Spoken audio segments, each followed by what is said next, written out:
selamat malam teman-teman semua.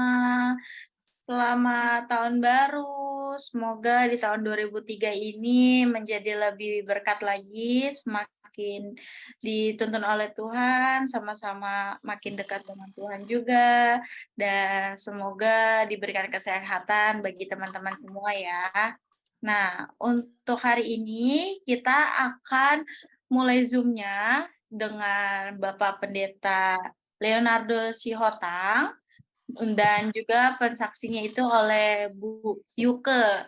Nah, sebelum itu apa kabar teman-teman semuanya? Mungkin masih pada liburan atau ada yang sudah mulai kerja di tanggal 3 ini?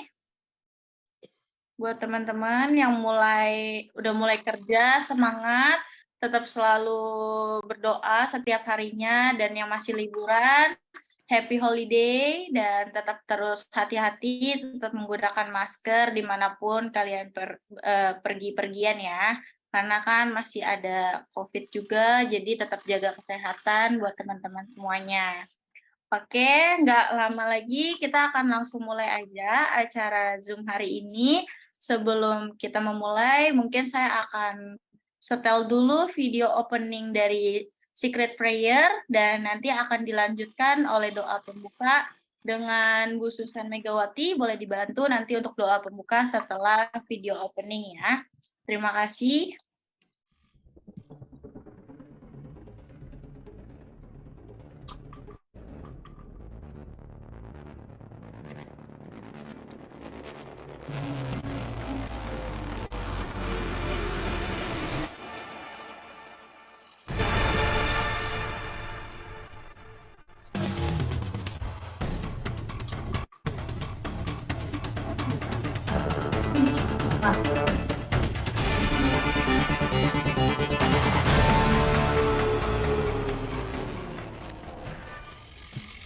Kitab Yohanes 4 di ayat 23 dan 24. Tetapi saatnya akan datang dan sudah tiba sekarang, bahwa penyembah-penyembah benar akan menyembah Bapa dalam roh dan kebenaran. Sebab Bapa menghendaki penyembah-penyembah demikian. Allah itu roh, dan barang siapa menyembah Dia, harus menyembahnya dalam roh dan kebenaran.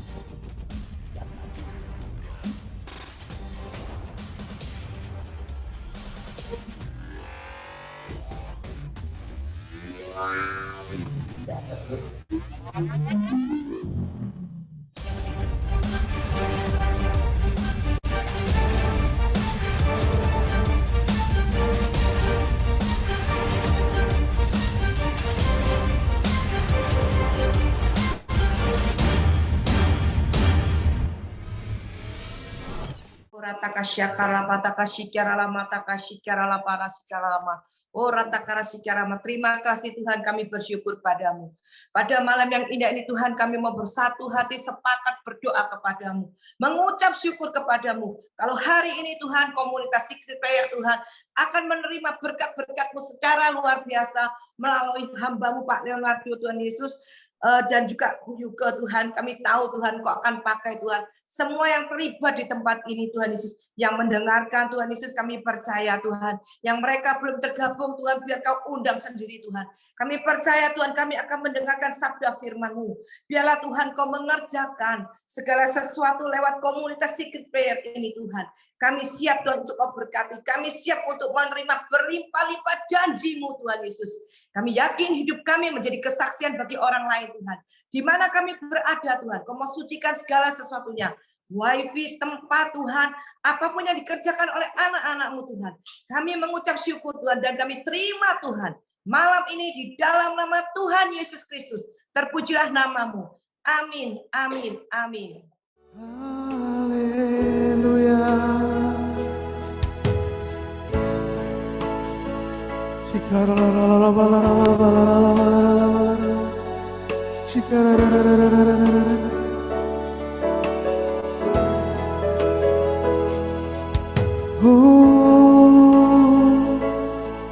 Terima kasih Tuhan, terima kasih Bapa.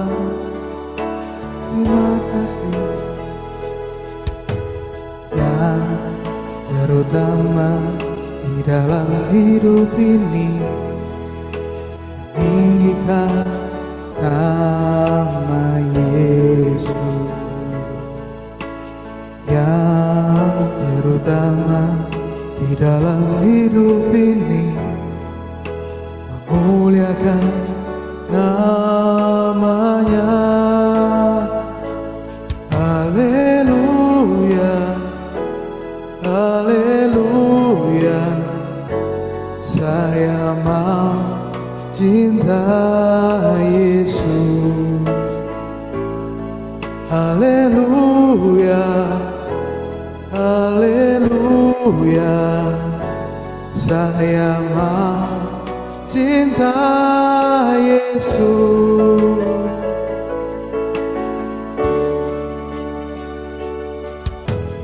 Yang terutama di dalam hidup ini, meninggikan nama Yesus.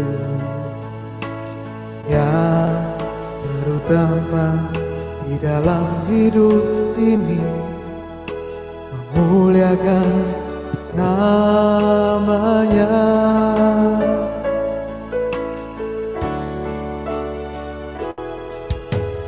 Yang terutama di dalam hidup ini, meninggikan nama Yesus. Yang terutama di dalam hidup ini, memuliakan namanya.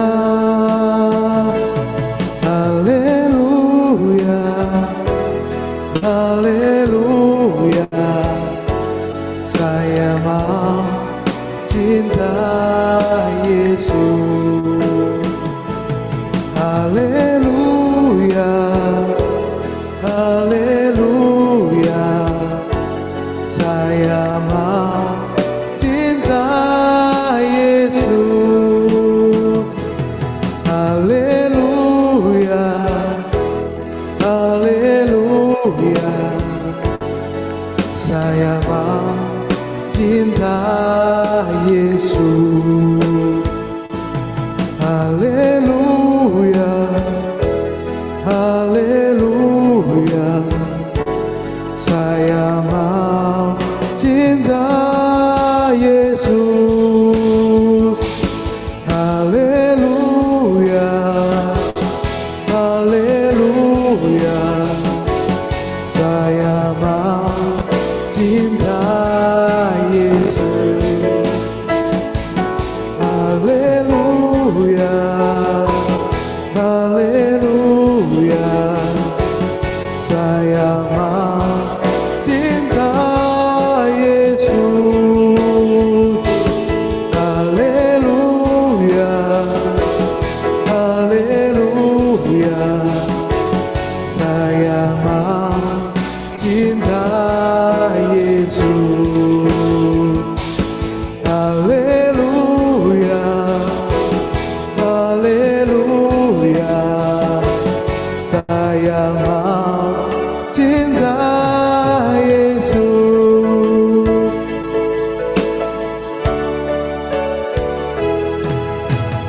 Yang terutama di dalam hidup ini, meninggikan nama Yesus. Yang terutama di dalam hidup ini, memuliakan namanya. Haleluya, haleluya, saya mau cinta Yesus. Haleluya, haleluya, saya mau cinta Yesus. Haleluya,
Mengalirlah Tuhan, mengalirlah hadirat-Mu.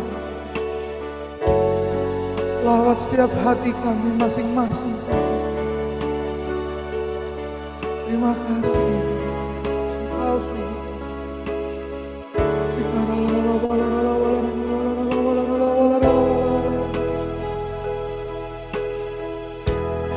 Takkan pernah ku bawa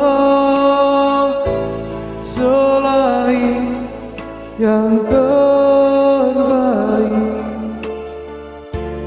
yang harum dan sejati di hadapan tatamu. Yesusku, terimalah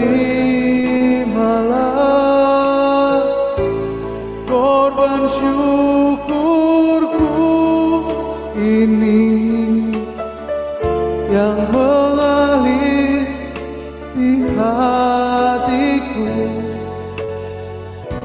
sebagai penyembahanku. Takkan pernah ku bawa selain yang terbaik, yang harum dan sejati di hadapan tatamu. Yesusku, terimalah korban syukurku ini yang mengalir di hatiku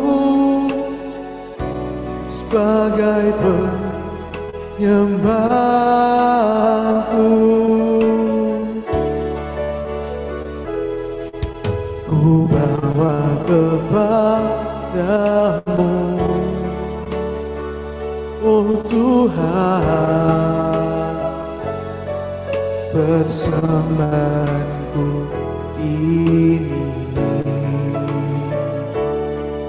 Ku ingin Engkau menerima korban syukurku melalui pujian.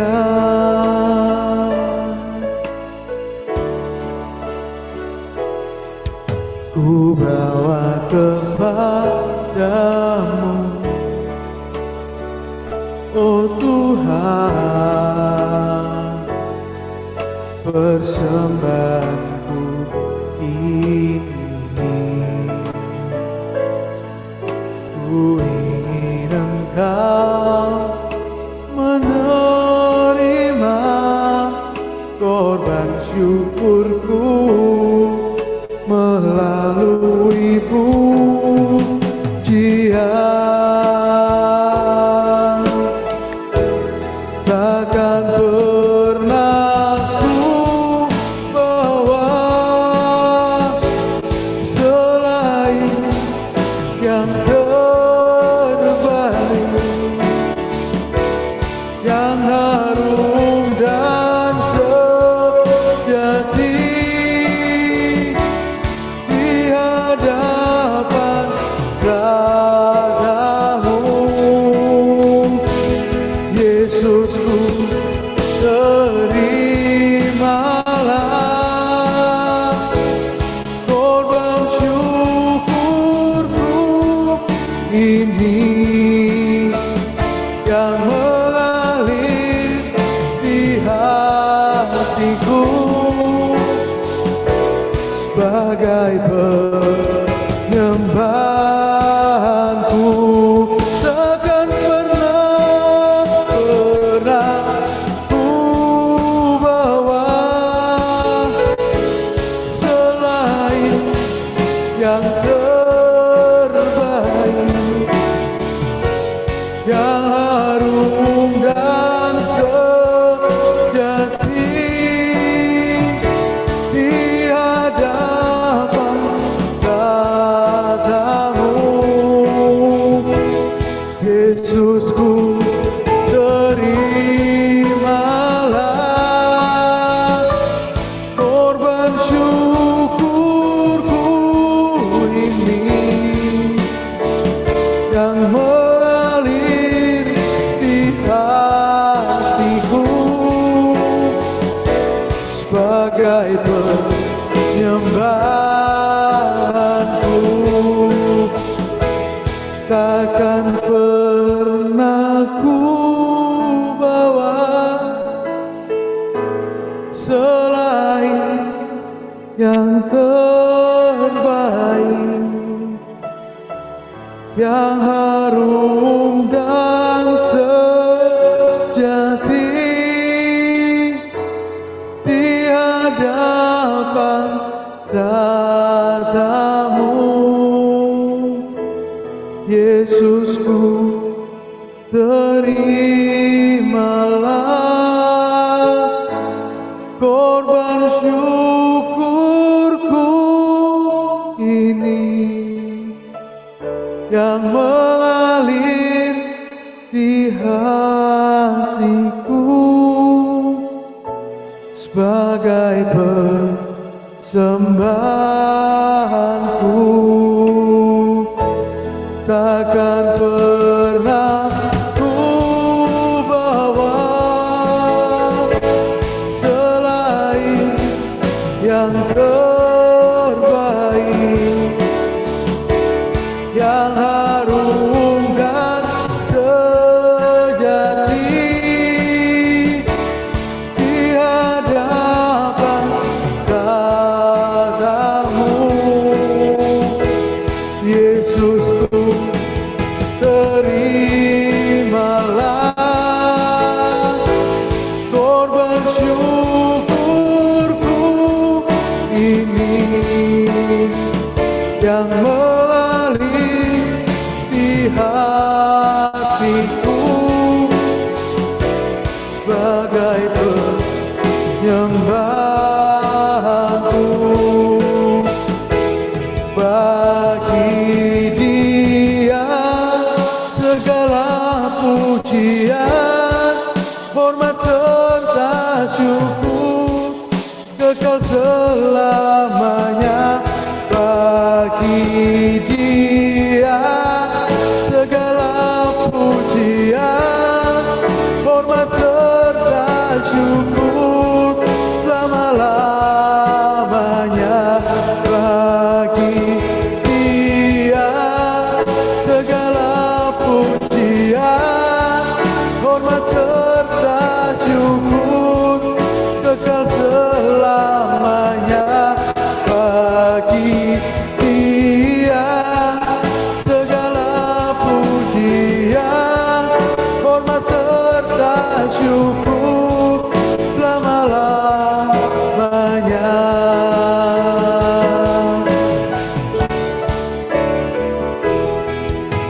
Ya Yesus, telah mati bagiku. Ya Tuhan, selamatkan jiwaku. Bagi Dia pujianku tak dapat ku balas kasih-Nya. Dia angkatku jadi anaknya, beri damai di dalam hidupku.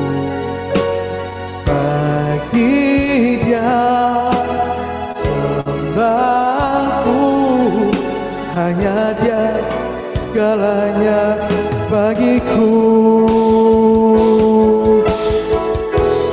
Bagi Dia segala pujian, hormat serta syukur kekal selamanya. Bagi Dia segala pujian, pujian, hormat serta syukur selama-lamanya bagi Dia. Segala pujian, hormat serta syukur kekal selamanya bagi Dia. Segala pujian, hormat serta syukur selama-lamanya bagi Dia. Segala pujian, hormat serta syukur kekal selamanya bagi Dia. Segala pujian, hormat serta syukur selama-lamanya. Selama-lamanya. Selama-lamanya.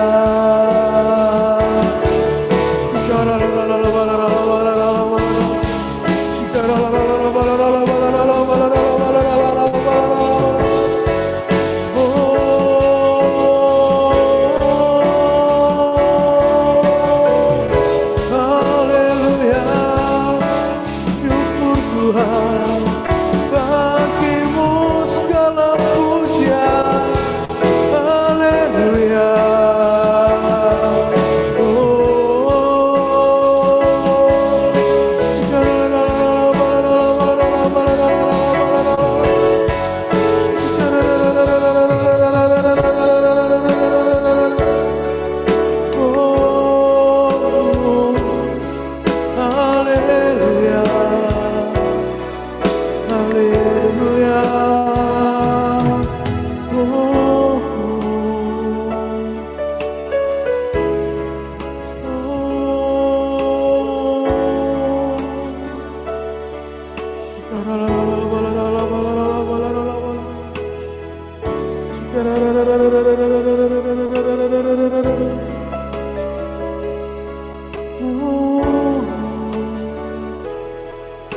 Haleluya.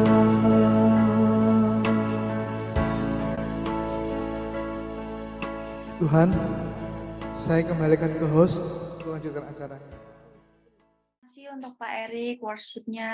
Wah, sungguh memuji Tuhan ya teman-teman semuanya. Oke, shalom semua yang baru datang. Sekarang kita akan mendengar dari Pak Leonardo Sihotang ingin membawakan firman yang bertema menabur di negeri Filistin. Buat Pak Leonardo Sihotang dipersilakan waktu dan tempatnya. Silakan untuk di-unmute, boleh Pak? Shalom semuanya, shalom, shalom. Saya mengucapkan selamat hari tahun baru kepada yang belum saya salamin. Dan hari ini kita berbagi berkat yang penuh gizi, nutrisi untuk kekuatan rohani kita menghadapi tatanan global ini. Judulnya sudah diberitahu. Terambil dari Kejadian 26 ayat yang ke-12 yang berkata demikian. Maka menaburlah Ishak di tanah itu dan dalam tahun itu juga ia mendapat hasil 100 kali lipat, dan sebab diberkati Tuhan dan orang itu menjadi kaya, bahkan kian lama kian kaya, sehingga ia menjadi sangat kaya. Ayat 12-13. Saya ulangi. Ternyata pemirsa ini kepada Secret Prayer, ada yang ada di Perancis, saudara saya, Sydney, di Batam, di Bali, se-Jabodetabek yang mendengarkan ini, welcome to the vision, to revival transformation. Apapun yang kita hadapi global ini, kita ngelihat skenario. Tuhan pembuat skenario, Dia yang mengadakan mujizat kepada Ishak. Tokoh peran utama adalah Ishak. peran pembantunya adalah gembala-gembala. Dan juga konflik saingan di dalam bisnis Abimelek dengan gembala-gembalanya dan pasukannya. Mari kita ulas ceritanya dimulai ayat 1 sampai 6. Dikatakan, yang pertama kita hadapi situasional dan kondisional. Di negeri Filistin ayat 1 sampai 6, bencana kelaparan. Hal apa yang terjadi sekarang ini tahun 2000 sampai 2023 ini mengenai bencana, sampar, penyakit, kelaparan, krisis ekonomi adalah pengulangan sejarah di masa lampau di Alkitab, zaman Nabi Elia, zaman Ishak, Abraham, zaman Saul dan Daud sudah ulang-ulang tentang ancaman bahaya kelaparan. Dua sisi, Allah berfirman mengasihi orang-orang yang setia mengasihinya. Satu sisi, Allah hakim yang adil. Dia mendisiplin anak-anaknya supaya takut akan dia, mengasihi dia. Dalam hal ini, Ishak tokoh utama. Ishak pergi ke negeri Filistin menghadap Raja Abimelek. Kenapa dia menghadap? Dia orang asing, bukan penduduk lokasi setempat, dan dia masuk ke daerah Filistin supaya mendapatkan izin. Dan dia memilih ladang mendapat usaha. Dapat izin. Apa yang terjadi? Tuhan menampakkan diri kepada Ishak di ayat 2. Dan Tuhan berfirman, larangan pergi ke Mesir, 1. Kedua, dia mentaati apa yang dikatakan Tuhan. Masuk ke negeri Filistin. Jangan ke Mesir, ke Filistin. Jangan ke Mesir, tapi ke Filistin. Ini gambaran orang Kristen. Kalau taat kepada firman tahun 2023 ini, jangan bertindak sendiri sebelum Tuhan berbicara dalam bisnismu, pendidikan anak-anakmu, masa depanmu, ada di dalam rencana Tuhan. Jangan membuat mujizat sendiri. Kalau Tuhan mengatakan ke Filistin, adalah Filistin. Kalau begitu Pak Sultan, apa artinya Palestina? Filistin atau Palestina, tanah persinggahan. Engkau ada di Jakarta, Tangerang, di Bekasi, ada di Medan, ada di Batam, itu adalah Palestina bagimu. Engkau tidak berasal dari Jakarta, tapi ada Jakarta dari Semarang. Orang Jawa ada di Medan, orang Medan ada di Manado, orang Papua ada di Jakarta. Kita berada dalam lokasi persinggahan, tanah persinggahan. Oleh sebab itu, kita tidak memilih-milih tempat. Go ye, pergilah, kita taat. Kalau semasa Tuhan menyertai, berangkat dengan setia, suami, istri, anak-anak, pasti Tuhan memberkati Filistin bagimu. Katakan amin. Nah, pertanyaan, Pak, saya orang Kristen sudah berusaha bertahun-tahun. Kok nggak ada kemajuan berkat? Tunggu sebentar. Baca ayat yang sempurna dulu. Lalu apa yang dibuat Ishak? Mentaati apa yang dikatakan Tuhan. Saya ulangi. Mentaati apa yang dikatakan Tuhan. Ishak ayahnya adalah Abraham. Lalu Tuhan mengadakan perjanjian kepada Ishak. Jaminan penyertaan Tuhan kepada Ishak yang berkata, tinggallah di negeri ini sebagai orang asing, maka aku menyertai engkau, memberkati engkau, sebab kepadamu lah, kepada keturunanmu, akan kuberikan seluruh negeri ini, dan aku akan menepati sumpah yang telah kuikrarkan kepada Abraham ayahmu. Pertanyaan kepada orang Kristen, saya lempar pertanyaan kepada pendengar, kenapa Tuhan mengatakan kepada Ishak tentang perjanjian Allah Bapa kepada Abraham ayahnya?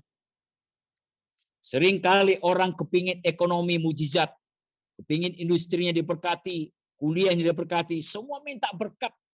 Tetapi orang tidak memperhatikan perjanjian Abraham, the covenant of Abraham atau Abrahamic covenant. Allah sudah bersumpah setia kepada Abraham, Kejadian 12 ayat 1-3, Tuhan berkata, aku akan membuat namamu masyhur dan memberkati engkau, dan keturunanmu akan diberkati, dan keturunanmu akan menjadi berkat seluruh bumi. Ayat ini diulangi oleh Tuhan kepada Ishak anaknya. Ini yang mendasari Ishak pergi ke Palestina, walaupun tidak ada familinya di Palestina, tidak punya kenalan di Palestina, hanya modal percaya kepada Tuhan dengan istrinya berangkat. Padahal situasional adalah musim kering paceklik, tak mungkin ada tuayan. Coba bayangkan dengan dirimu, engkau pegawai negeri, perusahaan swasta, kok susah om? Apakah Tuhan tutup mata kepada engkau bekerja di Jakarta dengan metropolitan, dengan aspek globalisasi, tantangan, konflik, dan berbagai? Tetap Allah sama, tidak berubah. Zaman Ishak, zaman sekarang, Allah tetap Allah yang setia menepati janji Abraham kepada keturunannya. Katakan amin. Nah, lanjut. Jaminan penyertaan. Ishak mempercayai, menghafal, merenungkan, dia bawa tidur, dia bawa jalan-jalan, dia bawa dalam keluarganya dengan satu perjanjian ayahnya Abraham. Berapa banyak orang Kristen setelah sudah percaya kepada Yesus menghitung, membaca perjanjian Abraham seperti apa sih? Kita lanjutkan. Kata-kata penyertaan, kata-kata memberkati kepadamu, keturunanmu, kuberikan seluruh negeri tanah Kanaan. Dan Ishak, Allah menepati janjinya, dan kita melihat alasan Tuhan menepati janjinya kepada Ishak karena kesetiaan Abraham mentaati perintah ketetapan hukumku. Orang Kristen banyak ingin mendapat berkat, tapi tidak setia kepada hukum firman Allah, tidak mentaati ketetapan Allah, tidak menjalankan perintah Tuhan, alias bocor berkat-berkat dalam hidupnya karena tidak setia kepada perjanjian Abraham. Ini kuncinya. Sebab perjanjian Abraham tidak akan pernah habis selama-lamanya. Kita lihat apakah Anda keturunan Abraham? Ya, secara iman kita di dalam Kristus adalah keturunan Abraham. Berhak menerima janji-janji Allah. Saya ulangi, barang siapa di dalam Kristus, dia adalah keturunan Abraham secara iman, berhak menerima janji-janji Allah. Galatia pasal 3 ayat 27. Saudaraku, kita lanjut. Situasional, kondisional yang kita hadapi sudah terjadi ribuan tahun yang lalu, hanya modern, peningkatannya yang berbeda, tapi persoalannya sama. Kaos ekonomi, kelaparan, dampak dari kelaparan, huru-hara, dampak dari huru-hara, timbul kekacauan, dan timbul sakit penyakit. Tetapi janji Allah, ya dan amin, tidak berubah kepada siapapun orang yang percaya, bersandar pegang teguh kepada perjanjian Allah untukmu dan untukku sekarang juga. Tidak peduli berapa krisis ekonomi Anda, tidak peduli berapa banyaknya persoalan kehidupan Anda menghadapi penyakit, keuangan, Allah itu Allah yang setia kepada janjinya 100%. Lalu, setelah Ishak menabur, ada 3 tingkatan taburan dan tuaian. Pertama, maka dia menjadi kaya. Prinsip menabur mendapat pelipat gandaan. Tanpa taburan iman, tidak ada pelipat gandaan. Apa yang membuat Ishak menjadi kaya? Apakah dia meminjam? Tidak. Apakah dia taken less? Tidak. Dia percaya sepenuhnya secara supranatural. Janji Allah mampu di musim paceklik. Dia punya visi dalam menabur. Punya visi. walaupun situasinya tidak mendukung, punya visi sambil menabur benih yang dia tanam, dia percaya akan terjadi pelipat gandaan yang besar. Terbukti, dikatakan dia menjadi kaya. Kemudian kian lama kian kaya, komparatif. Ia menjadi sangat kaya, superlatif.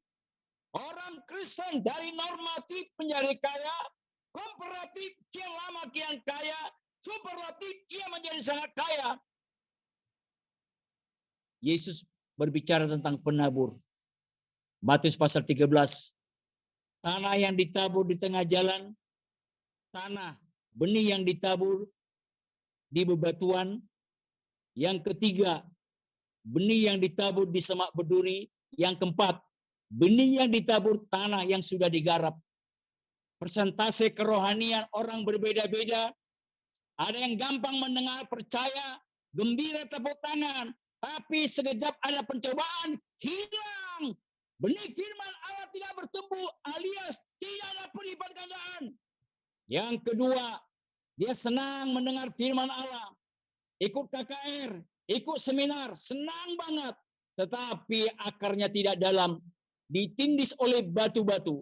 Batu itu bisa batu sandungan, batu-batu ujian, tidak tahan. Akhirnya layu kena sinar matahari, tidak tahan tantangan-tantangan, langsung mati. Dua jenis tanah ini tidak berhasil. Yang ketiga, benih yang ditabur di semak duri, sama-sama tumbuh, duri, belukar, sama benih sama tumbuh. Akibatnya apa yang terjadi? Benih itu tidak bisa berbuah, mati karena oleh rerumputan sekelilingnya tak berhasil.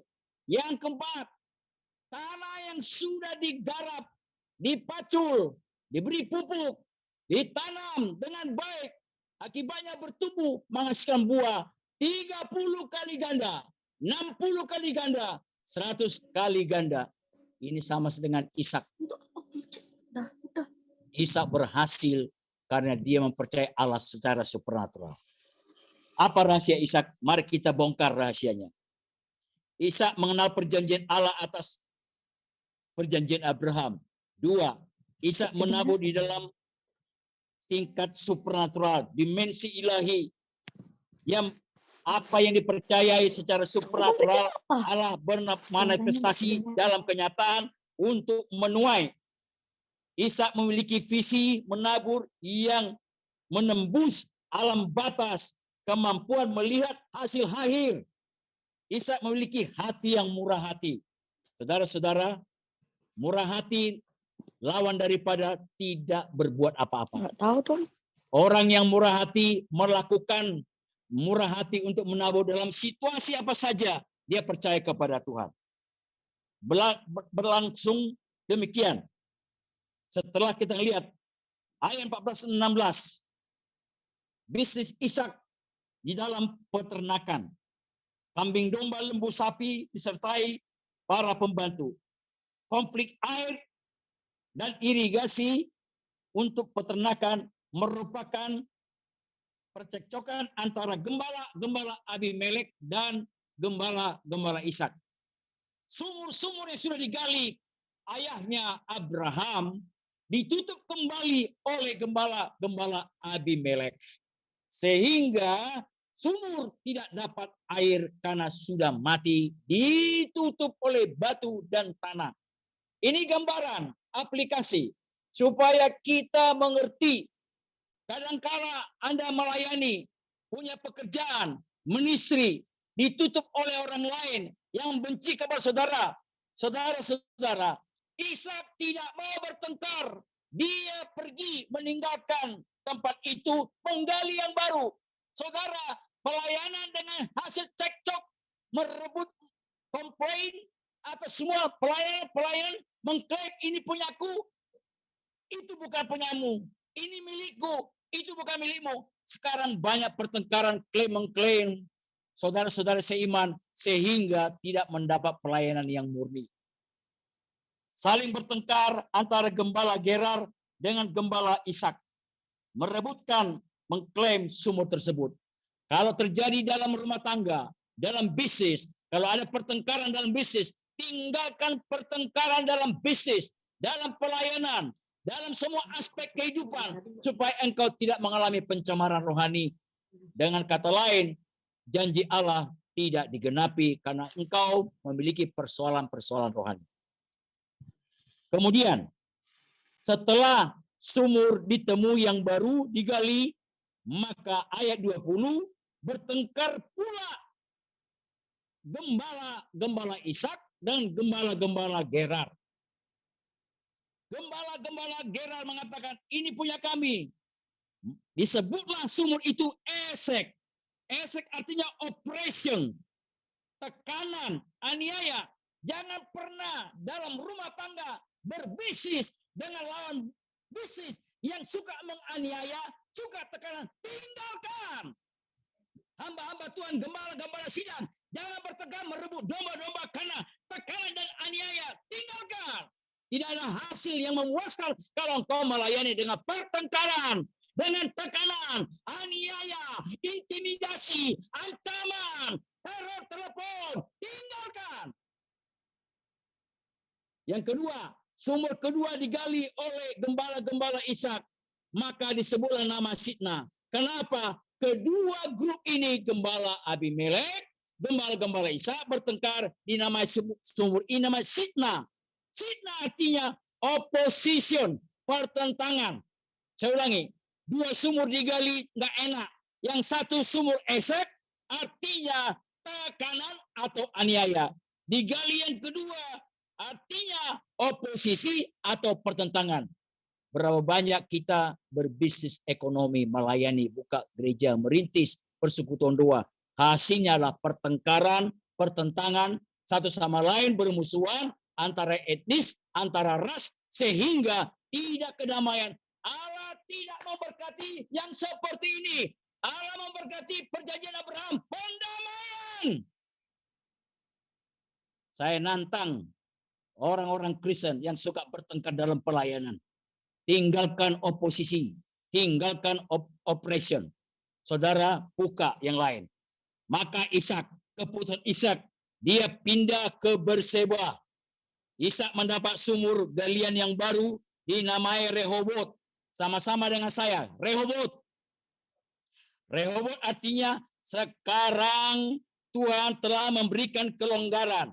Bahasa Inggrisnya made room, membuat ruang gerak, memperluas, ekspansi sehingga kita dapat beranak cucu di negeri ini. Ini gambaran bisnis, ini gambaran gereja, church planting, penanaman gereja baru, yaitu Rehobot. Tuhan membuat ruang yang baru, kota yang baru, tempat yang baru, yang tidak ada percekcokan dan tantangan. Kenapa? Rehobot, diperluas pelayananmu, diperluas bisnismu, supaya engkau karena terikat perjanjian Abraham. Saya ulangi, tanah Filistin artinya tanah persinggahan. Gerar artinya adalah tempat singgah, tempat di mana kita mengadakan tinggal.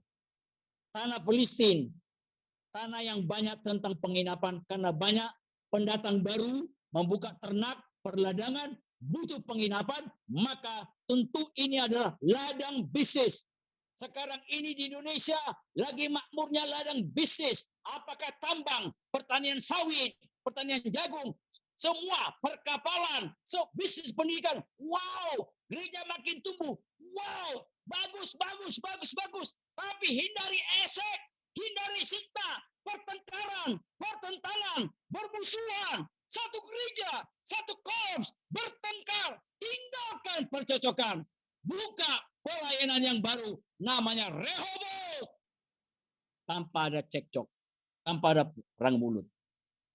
Lalu kita melihat Tuhan membuat longgar sehingga kita beranak cucu. Katakan beranak cucu. Ini visi dari Kejadian pasal 1 ayat 26-27. Hendaklah kamu beranak cucu. Ini dua arti, secara rohani dan secara fisik. Orang-orang Kristen suami istri, orang menikah tujuannya supaya beranak pinak. Tapi banyak keturunan yang diberkati berlimpah-limpah, tapi tidak sedikit yang kena kutuk karena menyembah setan, menyembah berhala, menyembah iblis dan dosa. Dan ini yang disebut beranak cucu, artinya adalah perjanjian Abraham turun kepada suami, turun kepada istri, maka anak cucunya diberkati di seluruh bumi. Katakan amin.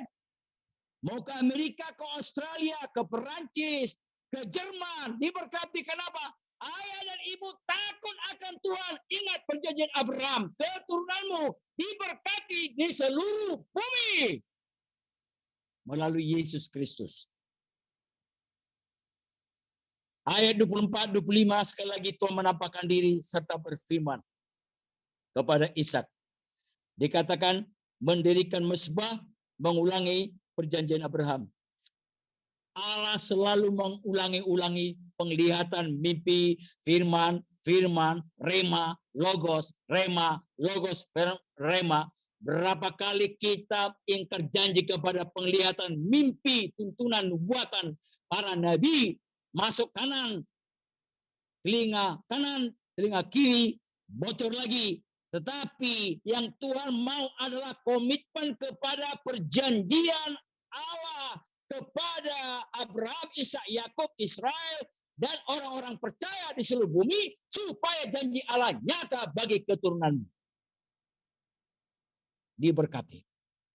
Kalau engkau melanggar dosa hari ini, menyembah setan, memiliki jimat, kuasa kegelapan, rasis, anti suku, dan menghina Tuhan Yesus, minta ampun, bertobat, rekomitmen ulang kepada Tuhan. Kalau engkau sudah meninggalkan Tuhan lama, engkau hanya hidup dalam esek dan sitna, pertengkaran, percekcokan, dan juga aniaya, tekanan.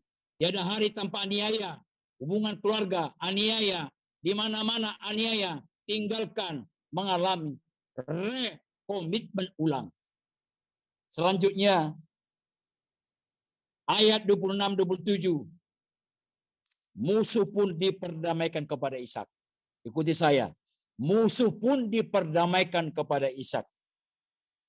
Nah, dengarkan para pemirsa. Musuhmu siapa sekarang? Musuh pun diperdamaikan dengan Ishak. Dikatakan ayat ini yang sangat terkenal. Ayat 26-27.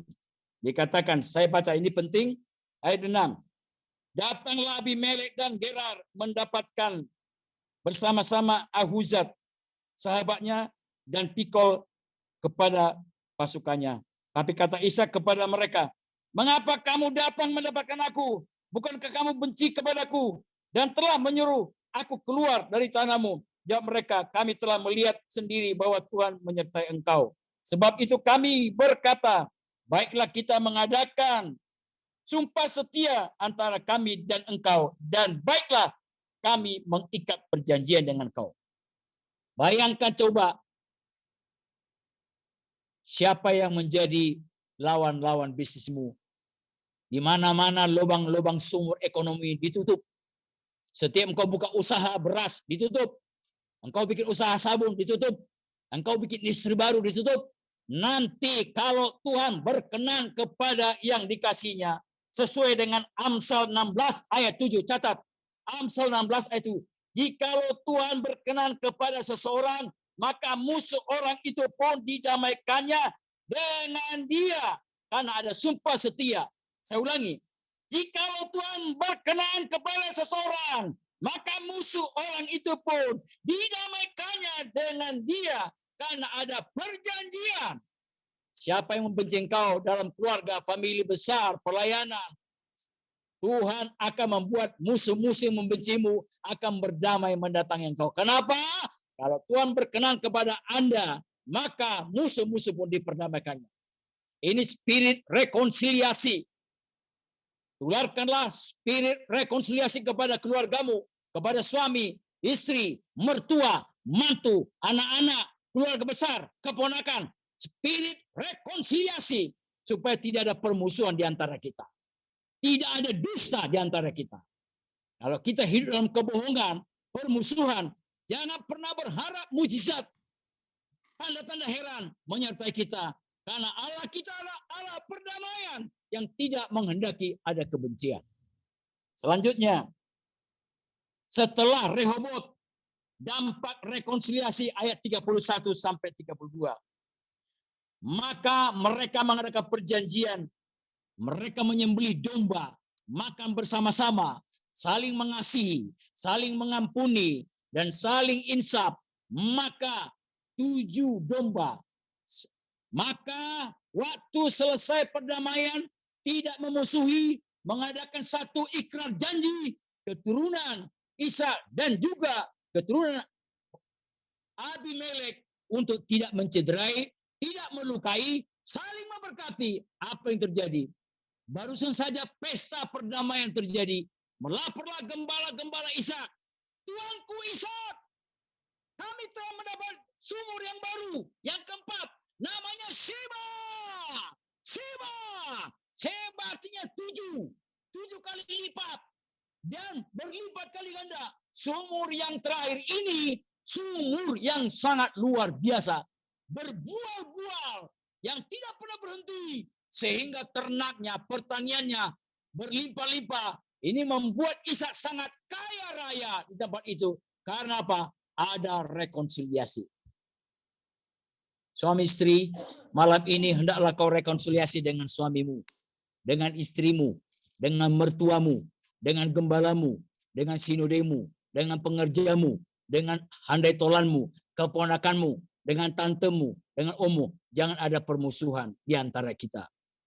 Supaya engkau melihat sumur Sheba 7 kali lipat berbual-bual. 7 angka sempurna. Yesus berkata kepada perempuan Samaria, bila engkau menggali sumur ini akan haus selama-lamanya. Bila engkau minum dari air yang kuberikan, engkau tidak haus selama. Siapa? Inilah sumur Sheba. Yesus angka sempurna. Yesus ada sempurna. Dikatakan oleh Rasul Paulus, Allah sumber damai sejahtera, memberikan ketekunan, pengharapan, kekuatan.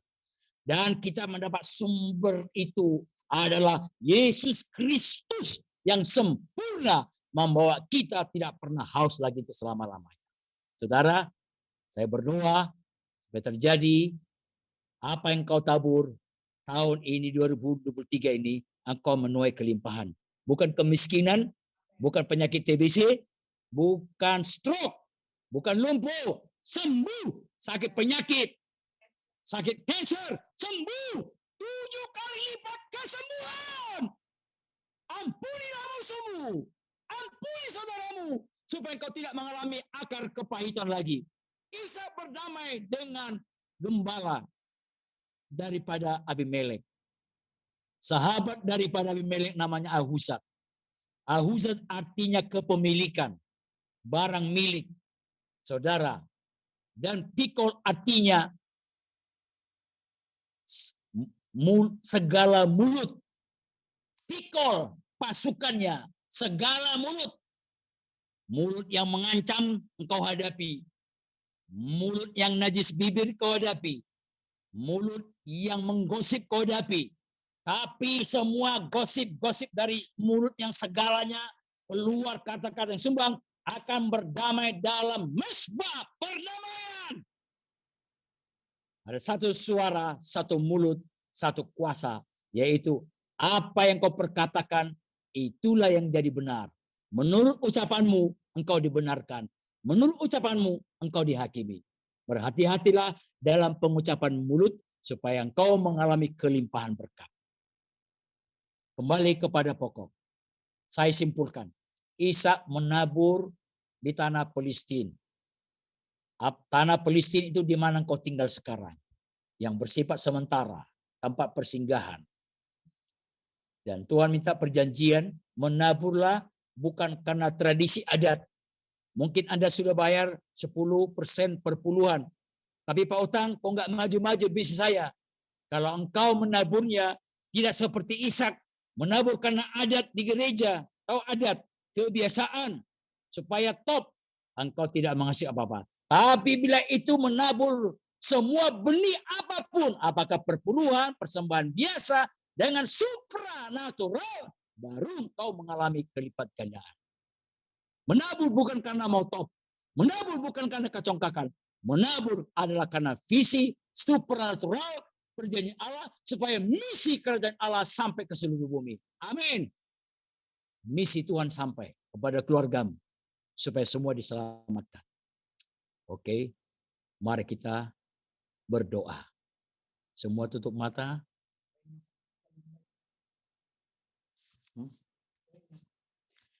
Aku berdoa supaya semua yang menggali sumur ditutup orang lain karena kebencian.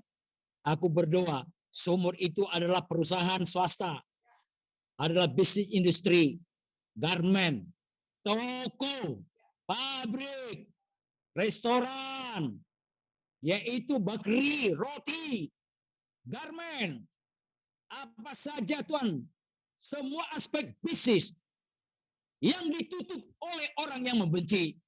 Terbuka sumur baru, buka sumur baru. Engkau biar mendapatkan hari ini sumur ekonomi yang baru. Semua pembenci selama ini berubah, mengadakan perdamaian dengan engkau.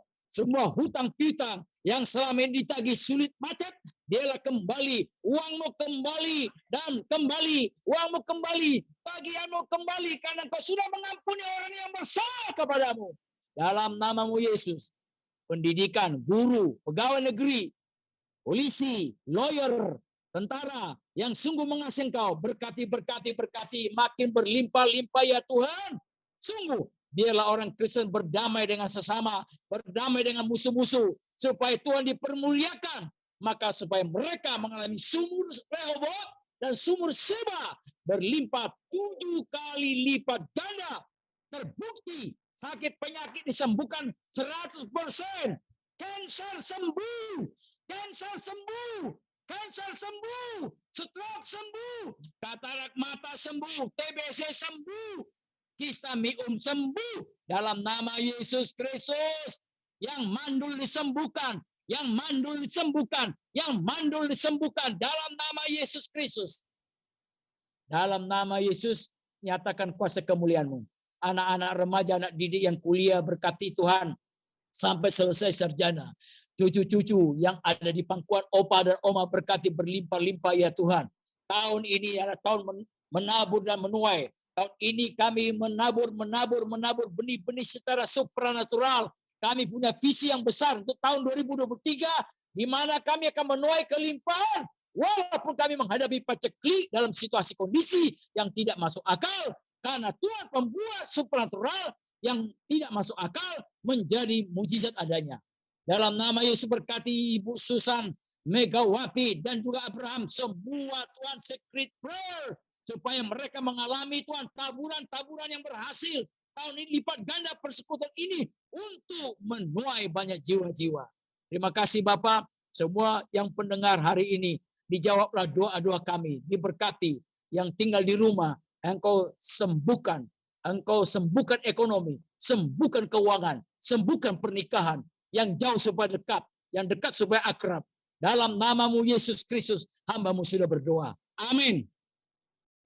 Baik, terima kasih untuk Pak Leonardo Sihotang untuk pembawaan firman-Nya. Terima kasih banyak.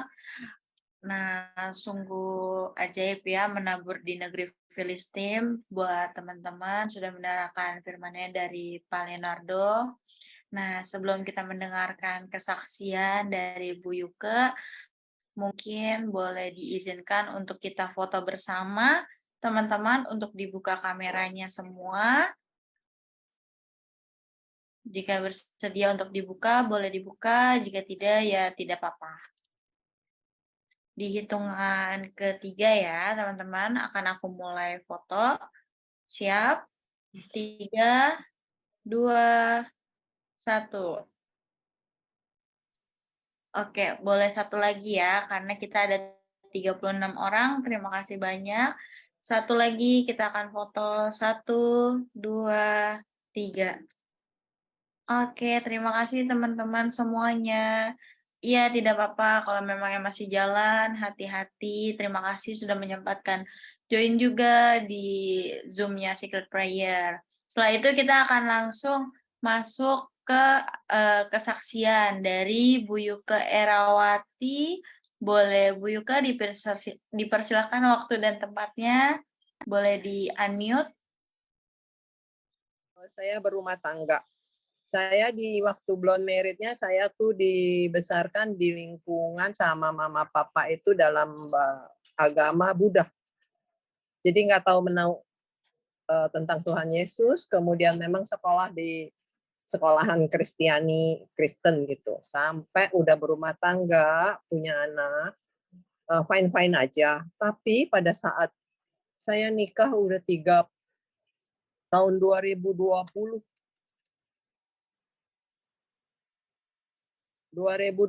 saya suami saya jatuh sakit, itu menikah udah 35 tahun. Tiba-tiba dia sakitnya kena serangan stroke. Di situ Tuhan Yesus baik, benar-benar Tuhan Yesus baik. Itu saya diuji.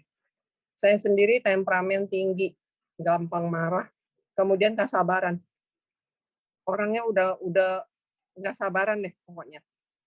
Jadi pada saat suami saya tiba-tiba sakit stroke di situ, saya benar-benar segala-galanya. Yang tadinya kemana-mana diantar, kemana-mana dijemput, ada nggak bagusnya ya, sangat nggak bagusnya, membuat saya nggak tahu jalan sama sekali.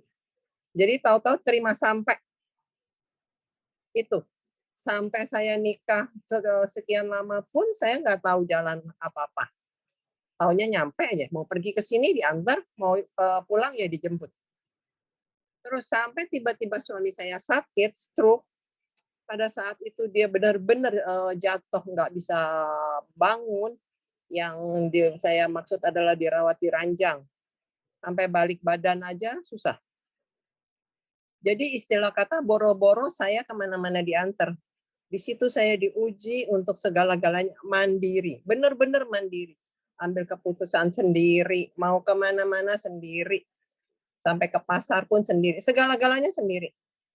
Sedangkan kompleks rumah saya ini di sini klaster, jadi nggak ada tukang sayur lewat misalkan ya dalam kehidupan sehari-hari. Di situ membuat saya benar-benar ibaratnya kehilangan kaki gitu loh.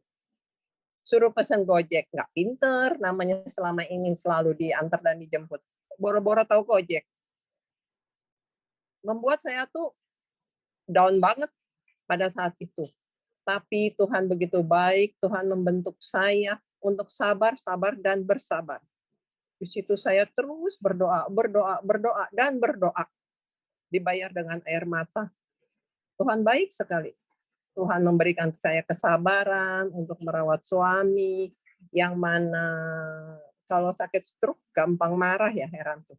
Udah banyak yang ngasih tahu saya bahwa itu memang seperti itu. Kalau sakit stroke itu memang temperamennya tinggi. Untuk marah-marah tuh memang udah itu begitu gitu loh.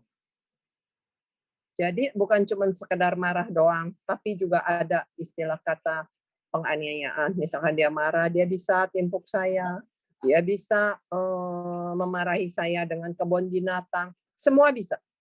Saya married 35 tahun, itu enggak ribut sebagaimanapun, enggak pernah yang namanya ada kebun binatang keluar dari mulutnya.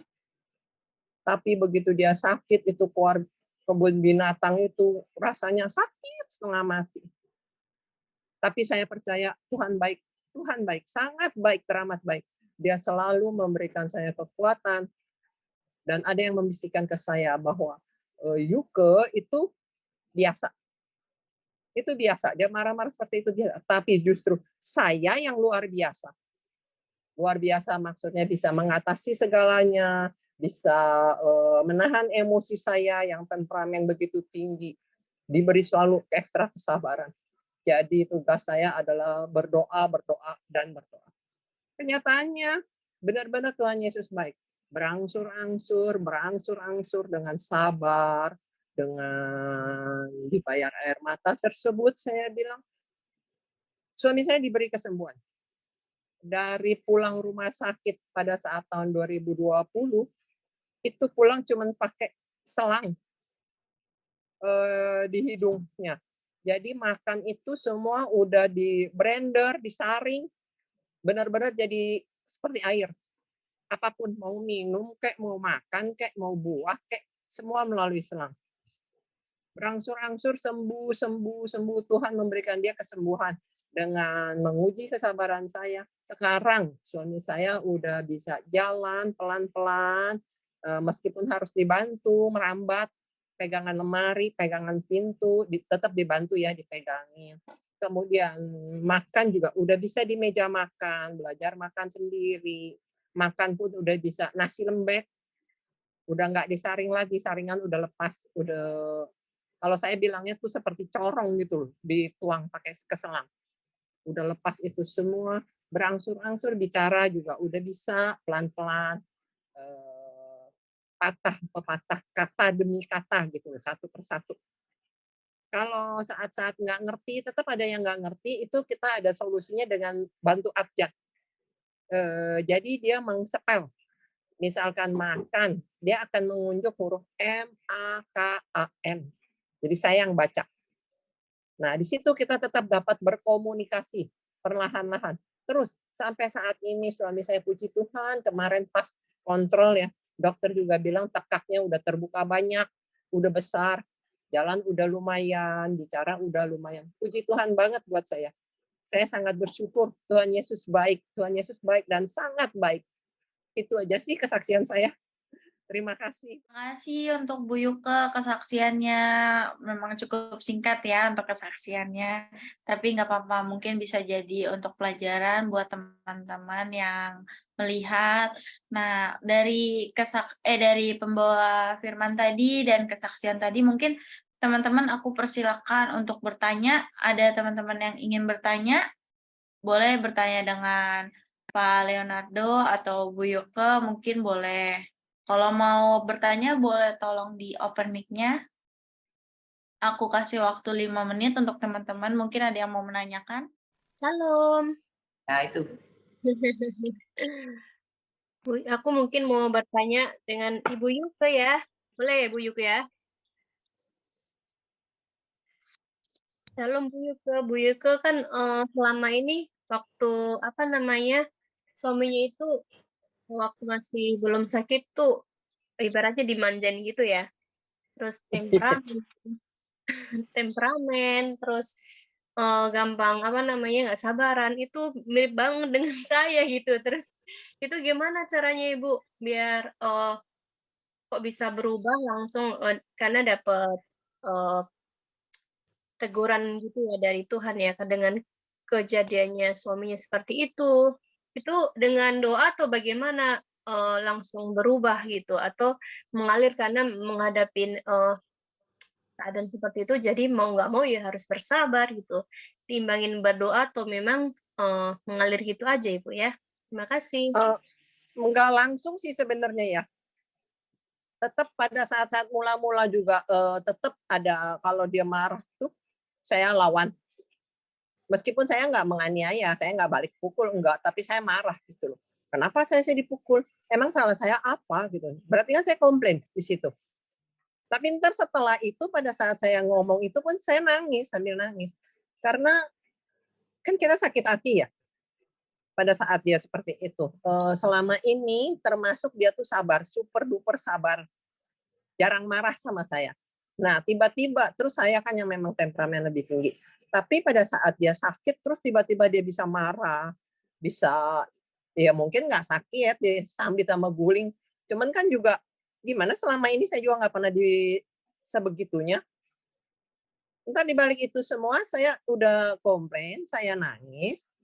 Setelah berlalu, sedang diam-diam tanpa dia ketahui, saya berdoa sama Tuhan. Saya minta maaf, saya minta ampun kalau tadi saya salah. Saya sadar kok kalau saya tuh sebagai istri harus menolong. Menolong bukan hanya dalam hal mungkin dia nggak ada pekerjaan, saya bantu bekerja. Bukan dalam hal itu. Bukan dalam hal itu aja, tapi dalam hal misalkan dia sakit, kalau bukan istri yang nolong, terus masa istri tetangga yang nolong?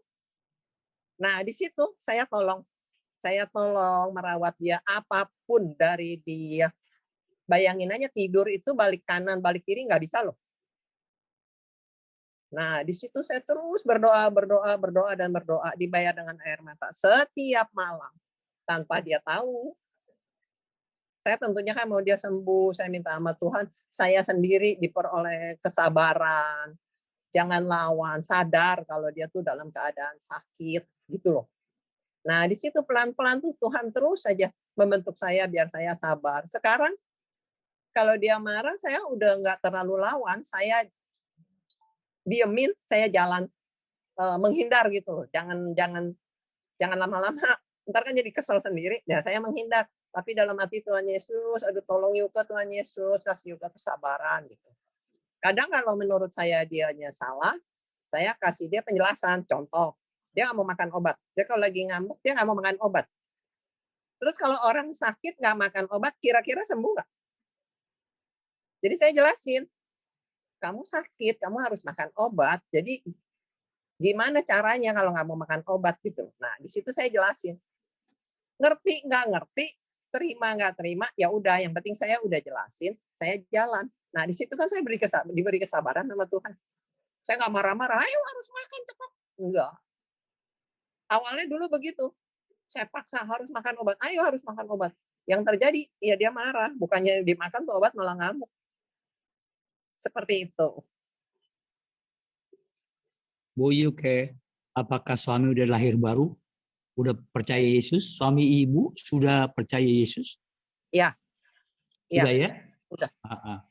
Dari tahun 2003. Kami berdua udah percaya sama Tuhan Yesus di situ. Baru akhirannya lahir yang bungsu. Ya. Sebelumnya mah panjang Pak, kalau mau dicerita masa sebelumnya itu panjang tuh. Kenapa saya bisa bertobat percaya Tuhan Yesus tuh di tahun 2003 itu ada lagi. Tapi nggak sekarang. Ya. Biasanya sih ya, terapi musik di samping obat-obatan, terapi musik lagu-lagu rohani, boleh dikasih ke earphone, dengar atau video klip puji-pujian, itu bisa menterapi otak, stimulasi, sehingga pengaruh daripada terapi musik itu dapat memulihkan lebih cepat ditambahin obat-obatan. Jadi dia akan mendengar, melihat secara visual, dengar di telinga, imannya tumbuh. Jadi dia dipercepat pemulihannya. Tapi masalahnya justru pada saat itu belum mau, sampai saat ini juga nggak terlalu mau, nggak tahu ya, saya juga nggak bisa jelasin kenapanya, tapi dia nggak terlalu mau. Jadi kalau misalnya pada saat-saat, kan sekarang udah mulai bisa pelan-pelan jalan ke ruangan tengah untuk nonton TV. Dia selalu setel YouTube dengan lagu-lagu. Jadi saya selalu menawarkan lagu-lagu rohani, ya nggak mau. Dia udah bisa mulai setel sendiri, jadi yang disetel lagu-lagu Mandarin. Kan dia senang Mandarin. Setel lagu Mandarin. Kalau untuk lagu-lagu rohani itu nggak berapa mau. Tapi saya yakin dan percaya ya di situ dia tetap ada hati untuk Tuhan. Kenapa? Pada saat-saat teman-teman seiman dari gereja, dari lingkungannya Pak ya, pada saat-saat di Poris, saya kan tadinya tinggal di Poris, itu datang ke rumah saya menjenguk. Pada saat-saat mendoakan dia nangis. Artinya kan dia kan tahu, mengerti itu akan Tuhan, ya dia terimalah dengan nangis. Dia nangis, selalu nangis. Sampai Pak Pendeta, kalau sama Bu Pendeta datang, Ibu Gembala datang ke rumah saya, dia nangis kalau didoakan. Seperti itu. Pada saat sakit kan tahun 2020 ya Pak, kemarin 2022, dia bisa tiba-tiba suami saya mau merayakan ibadah Natal di gereja. Mau dia. Jadi saya dukung. Iya, ayo, biarin. Jadi pakai kursi roda, dorong. Saya permisi dulu sama Bu Gembala. Suami saya mau ikut nih, puji Tuhan. Semua pada bilang puji Tuhan, bawa yuk ke bawa. Saya bawa. Jadi pakai kursi roda. Dari awal sampai akhir loh selesai. Padahal kan sebenarnya kalau untuk duduk terlalu lama juga capek, bawaannya capek. Tapi itu puji Tuhan dari jam 4:30 kan ibadahnya jam 5. Maksud saya biar nggak mengganggu, jam 5 saya udah sampai. Biar nggak mengganggu kan gitu, mau lewat susah. Sampai selesainya jam 9 lebih, jam 10-an loh. Baru pulang. Ya itu dia yang minta, bukan saya yang maksa untuk yuk ke gereja yuk, ibadah yuk gitu. Kita mencari Tuhan lagi yuk. Enggak. Dia yang minta, saya mau ke gereja. Natal dia bilang. Oh iya. Itu. Maka saya bilang Tuhan baik banget, Pak. Oke, Bu Yuke, saya mau nama suami Ibu siapa? Saya mau berdoa buat dia sekarang, nama suami. Boleh dipanggil sehari-harinya Ahok aja. Ahok. Ahok namanya Maharton, tapi kebanyakan didoakan buat Ahok gitu, teman-teman juga gitu. Kita doa sama-sama ya. Makasih. Aku berdoa buat suami Yuke lagi pengobatan stroke, supaya Allah segala kontrol, Allah perjanjian, setelah kami dengar firman-Mu juga untuk Ahok, supaya engkau jamah motorik otaknya sempurna, tidak ada yang cacat, semua fungsi urat saraf, mulai dari otak sampai ke kaki, mulut, bisa bicara dengan baik seperti normal semula, dan berikanlah dia hati yang sukacita, biarlah keluarga ini betul-betul mengalami jamahan Tuhan Januari ini, Tuhan. Ahok mengalami jamahan Tuhan Januari ini. Tidak pakai nama, bergembira, bersukacita, suami istri dipulihkan, seluruh keluarga besarnya diselamatkan. Demi Yesus Kristus ku berdoa, Ahok disembuhkan total urat sarafnya, motoriknya, juru bicara lidahnya, dari stroke sembuh, dan pangkal lidahnya bisa bicara dengan sempurna adanya. Dalam nama Yesus, amin. Amin. Ini saya mau tanya ke Pak Leo. Tema kita hari ini menabur di negeri Filistin ya. Saya tadi coba merangkum semua apa yang tadi disampaikan. Konteksnya ini hampir sama dengan keadaan saat ini ya. 2023 dunia boleh berkata adalah dunia kegelapan. Semua orang, para ahli berkata dunia 2023 adalah masa kelam. Sama konteksnya menabur di negeri Filistin. Ini berbicara tentang Ishak. Nah pertanyaannya Pak, mungkin saya yang kurang paham ya, dari tadi saya coba terus di ayat di pasal 26 ini. Konteksnya sekarang kan banyak nih orang saat ini sedang mengalami yang namanya krismon. Sementara di sini di ayat 12 dan 13 berkata, menaburlah Ishak di tanah itu dan di dalam tahun itu juga ia dapat hasil 100 kali lipat. Yang saya mau tanyakan, menabur di sini berbicara materi kah atau berbicara yang lain? Karena kalau kita konteks di kelaparan, otomatis untuk konteks saat ini ya, tidak konteksnya Ishak. Tapi saya sedang membawa ke konteks saat ini. Konteks saat ini sedang di dalam konteks ekonomi yang lemah. Ya, ekonomi yang sedang berantakan. Banyak orang yang sudah karena dampak dari COVID, banyak perusahaan sudah tutup, banyak orang yang kena PHK, gitu kan. Nah, sementara tema hari ini kita menabur di negeri Filistin. Filistin berbicara tentang persinggahan. Sama saat ini kita semua yang ada di dalam ini berada di dalam persinggahan. Nah, taburan yang diminta di sini, taburan seperti yang ditabur Ishak di tanah itu, apakah itu berbentuk materi ataukah taburan yang berbentuk spiritual ya? Karena kita sekarang sedang beralih kepada supranaturalnya Tuhan.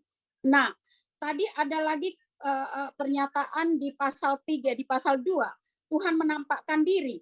Berarti saat itu Tuhan sedang mengingat perjanjiannya kepada Abraham sehingga dia ingatlah Ishak. Nah, apakah konteks itu berlaku untuk kita saat ini ya?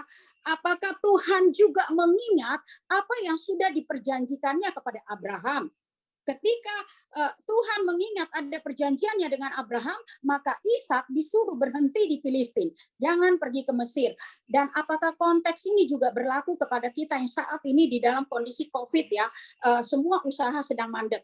apakah perjanjiannya Tuhan Abraham itu, perjanjian Tuhan kepada Abraham itu juga mengena kepada kita, Pak. Itu yang mau saya minta penjelasan yang lebih dalam. Oke. Sebelum saya jawab, ada permintaan doa. Kita doa, namanya Ibu Linda, cancer, sudah operasi supaya dia ada di Jakarta. Kita doakan dulu, baru saya akan jawab. Bapa di surga, kami berdoa Ibu Linda barusan operasi daripada cancer. Apapun Tuhan penderitaannya, kami semua berdoa supaya sungguh-sungguh Tuhan menyembuhkan dia dari semua sakit penyakit dan apa yang diagnosis oleh dokter, obat. Berikanlah Tuhan kesembuhan total kepada Ibu Linda supaya dia pulih dan setia kepada panggilan yang semula. Dalam nama Yesus Kristus, Ibu Linda ini Kau sembuhkan Tuhan. Lebih lagi Tuhan, berperkara Engkau kepada suaminya, seisi keluarganya diselamatkan. Dalam nama Yesus, amin.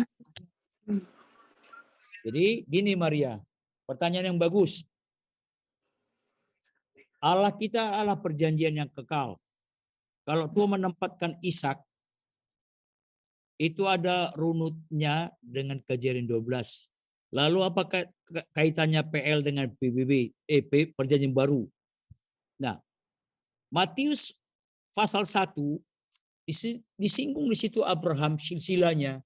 Nanti muaranya dari Abraham terus bangsa Israel terus pembuangan Babilonia, Yehuda sampai ke Yesus dan Abraham. Jadi Yesus itulah keturunan, arti ada dua. Keturunan-keturunanmu itu majemuk bangsa Israel. Keturunanmu tunggal itu Yesus. Galatia pasal yang ketiga, barang siapa dalam Kristus, itulah keturunan Abraham. Dalam Kristus, kamu adalah keturunan secara iman, berhak. Nah, pertanyaannya kenapa tidak mendapat janji? Orang ingin melihat mujizat dengan mata sendiri, kaya dulu baru nabur. Contoh yang kecil sepele aja. Waktu si Musa mau dipakai itu luar biasa. Apakah dia ngumpulin uang emas dari Mesir baru dipakai nabi besar? Enggak juga. Waktu Tuhan ngomong kecil loh, labora kecil.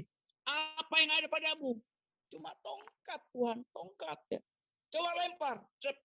Material berapa? Ikan tongkat, rotan tongkat berapa harganya? Enggak sampai 1 juta itu coba. Hah? Tongkat itu kan materi. Jadi itu bicara taburan bukan hanya rohani, jasmani juga. Karena gini, Galatia pasal yang ke-6 ayat 7, jangan sesat. Nah, pertama jangan sesat. Allah tidak bisa dipermainkan. Apa yang kamu tabur akan menuai. Itu materi dan rohani. Oh, miskin ada, boleh ada. Kadang-kadang fluktuasi miskin. Itu namanya fluktuasi miskin karena global. Itu fluktuasi ya. Tapi roh kemiskinan beda. Saya ulang ya. Kemiskinan karena dampak PHK, arti orang kerja keras. Tapi kalau roh kemiskinan itu mengikat, artinya ketidakberdayaan, tidak mau menabur. Itu yang dikecam. Nah, bukan yang enggak ada padamu. Apa yang ada padamu? Bukan mengatakan kumpuli dulu 10 juta baru menabur. Bukan begitu. Apa yang ada padamu? Tuhan itu bukan. Lihat, janda yang paling miskin di dalam sinagog. Yesus dan murid menonton. Yesus nunjuk, lihat ibu itu mempersembahkan lebih besar daripada orang-orang yang ada di bait suci. Loh kenapa? Padahal sepeser. Nilai uangnya paling kecil. Tapi bisa ternyata nilai spiritual dari pemerintah seluruh hidupnya itu untuk makanannya 1 porsi itu seluruh hidupnya. Besok nggak bisa, artinya habis itu nggak bisa makan apa-apa lagi. Nah itu seluruh hidupnya. Kadang-kadang ada orang ngasih 10 juta, tapi nggak seluruh hidupnya ada di situ. Loh. Hanya sisa-sisa receh, padahal dia kaya raya. Atau orang miskin, bukan nggak ada. Semiskin-miskinnya orang miskin, secangkir kopi bisa dibeli seakua. Jadi bukan karena materinya, adalah ikatan-ikatan roh kemiskinan membuat dia nggak berdaya, nggak bisa menabur. Itu yang dikecam oleh Tuhan. Jadi pertama, badan kita inilah benih yang pertama. Soal materi itu nomor 2. Nah, saya sering kali contoh kecil ini. sering melayani di desa-desa. Kadang-kadang Tuhan gerakkan, amplopnya saya gunting ujungnya, uangnya saya ambil, amplopnya saya bawa pulang, saya kembalikan persembahan saya. Jadi saya perlu, tapi belajar saya mau taat. Apa yang ada padamu? Yaitu khotbah saya. Saya tidak memancing-mancing Tuhan. Ingat, menabur bukan memancing-mancing Tuhan. Karena cinta, nilainya, nilai value kecintaan kita, itulah taburan. Apakah bentuknya rohani, doa, memberi konsultasi, memberikan solusi jalan keluar, atau materi, apa yang ada padamu. Atau pelayanan. Nah, kita nggak bisa bantu uang, pelayanan, tabur. Itu akan menuai. Apalagi ada materi-materi, belajar memberi. Nah, jadi itu dua-duanya, spiritual dan juga fisik. Di mana tindakan Ishak waktu dia menanam, itu tindakannya. Berarti materi dong. Benih itu adalah materi tabur. Cuma bukan hanya memancing-mancing Tuhan, dia betul-betul dia secara perjanjian. Oke, gitu aja Ibu Labora. Maria Labora sudah terjawab ya pertanyaannya. Terima kasih untuk Pak Leonardo Siotang sudah memberikan jawabannya juga.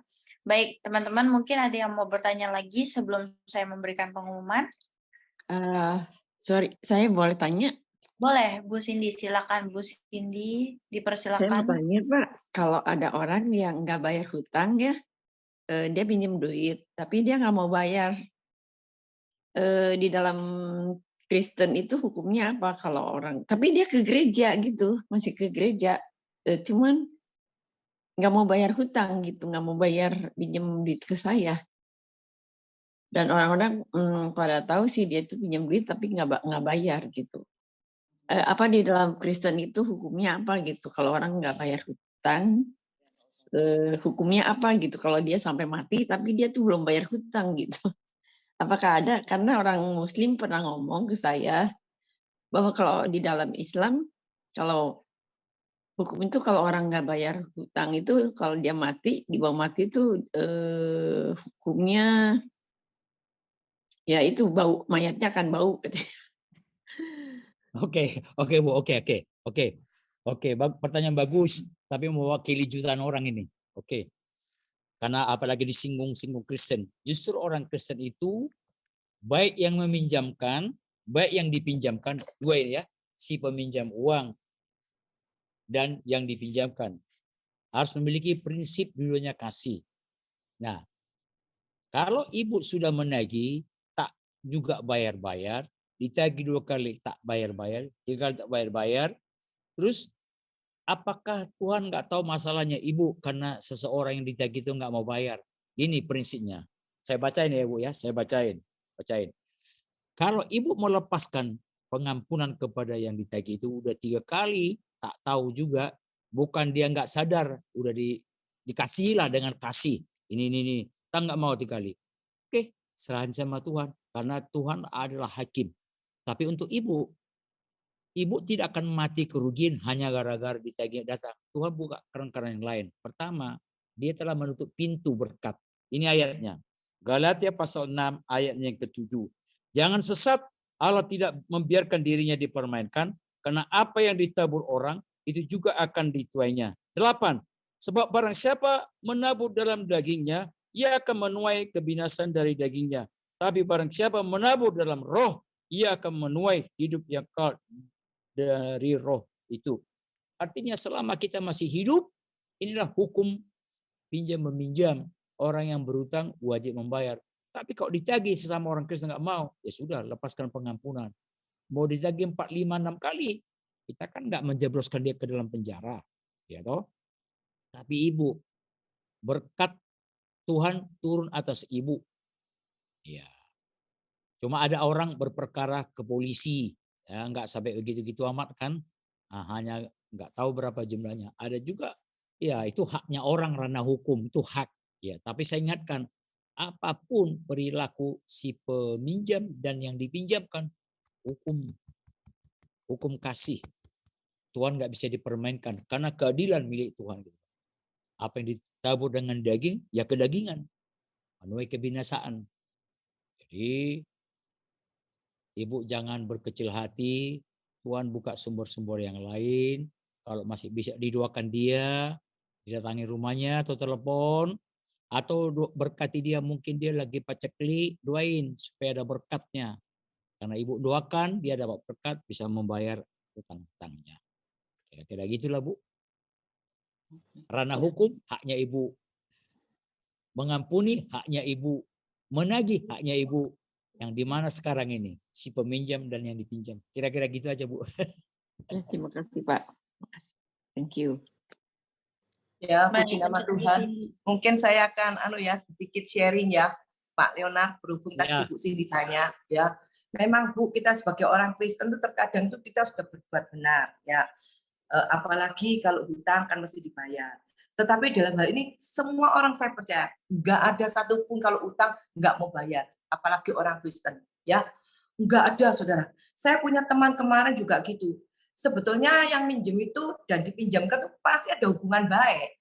Mungkin hubungan pekerjaan ya, mungkin hubungan saudara, kita nggak tahu. Di sini saya juga nggak mengerti hubungan baiknya Bu Cindy dengan yang dipinjamkan uang itu bagaimana, kita nggak tahu.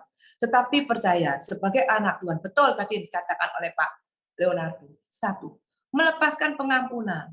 Kenapa? Kita merasa kita tuh mulai dari lahir, kalau kita dapat berkat, itu uangnya bukan uang kita. Itu uang Tuhan. Tetapi kalau ada dalam perjalanan kehidupan kita, mungkin kita kena tipu, ataupun mungkin kita bukan kena tipu, saudara, sebetulnya. Kita mungkin kurang berhati-hati dalam melakukan segala bisnis, ya atau investasi, ataupun apa, ataupun mungkin mengalami kegagalan. Kita nggak tahu. Tapi satu hal, benar saudara, kita harus bisa melepaskan pengampunan. Kenapa? Itu bukan milik kita. Kalau kita katakan Tuhan, ini bukan punyaku Tuhan, tapi ini punyaku Tuhan. Jadi kita tuh ada hati itu ikhlas, saudara. Karena kemarin saya dengar dari teman saya juga gitu. Jadi dia merasa seperti itu, ya loh. Akhirnya dia dengan mengampuni, Tuhan tuh memberikan dia perlahan-lahan tuh berkat itu turun. Karena Tuhan mengajarkan pada kita, kasihlah sesamamu. Apalagi dia mengalami seperti itu, nggak ada loh seorang pun mau seperti itu, menipu, nggak ada. Tapi karena mungkin dalam perjalanan itu ada perbedaan pendapat, ada mungkin tidak ada keuntungan belum dibagi, ataupun situasi bagaimana, saya tidak mengerti. Tapi saya percaya, kalau kita sebagai anak Tuhan, kita mau belajar, saudara. Apa yang kita miliki, semua itu punya Tuhan. Dan saya percaya Bu Cindy, kalaupun Bu Cindy mungkin mengalami seperti ini, kalau kita terus-terusan seperti nggak mengenal Tuhan ya, memang sakit. Ya, mana yang nggak sakit? Uang yang sudah terkumpul mungkin itu usaha dari tabungan, tiba-tiba lepas seperti itu. Tapi satu, semua seizin Tuhan. Ya, dan hari ini nggak kebetulan. Dikatakan apa? Menabur di tanah Filistin seperti yang diajarkan oleh hambanya.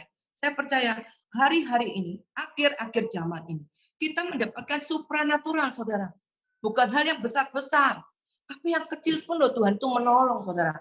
Ketika kita dekat sama Tuhan ya, berkat itu terus ada dalam kehidupan kita. Kita nggak akan pernah kelaparan.